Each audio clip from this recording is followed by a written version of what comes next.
जनपद सुल्तानपुर के ग्राम मेघमऊ में विकसित हो रहे इस धार्मिक स्थल की अजीब कहानी है। जब यहाँ के लोगों के द्वारा पता किया गया तो यह पता चला कि यहाँ एक प्रीतम दास नामक बाबा हुआ करते थे, जिनकी यह जमीन हुआ करती थी। खेती तालाब के पानी से हुआ करती थी। तालाब के पानी को लेकर बाबा प्रीतम दास से एक जमींदार का विवाद हो जाता है। जमींदार की वह बातें बाबा प्रीतम दास को बुरी लगती है। बाबा प्रीतम दास नाराज होकर आते हैं। यहाँ इसी स्थान पर कंडा बिछाकर समाधि ले लेते हैं। कुछ ही दिनों में उनके पूरे शरीर में दीमक लग जाती है और बाबा जी का स्वर्गवास हो जाता है।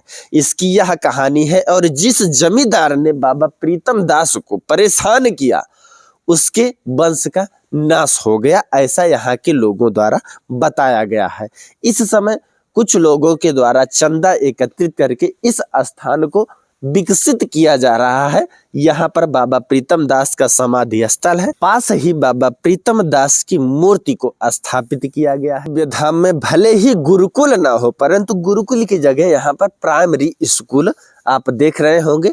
यह भी बाबा की ही जमीन में बताया जा रहा है। स्कूल के पास में ही बाल वाटिका में बच्चों के लिए तरह तरह के झूले बनाए गए हैं, जिससे पढ़ाई करने के साथ साथ बच्चे खेल कूद का आनंद ले सके। कुछ ही दूरी पर सगरे के बीचों बीच एक भव्य मंदिर का निर्माण करवाया जा रहा है। यह मंदिर शंकर जी को समर्पित होगा। इस मंदिर में शंकर जी का एक भव्य शिवलिंग होगा और चारों तरफ से पानी के फव्वारेदार लगाया जाएगा, ताकि यह मंदिर भव्य और सुंदर दिखाई दे। समाधि स्थल के सामने ही हनुमान जी की प्रतिमा स्थापित की गई है।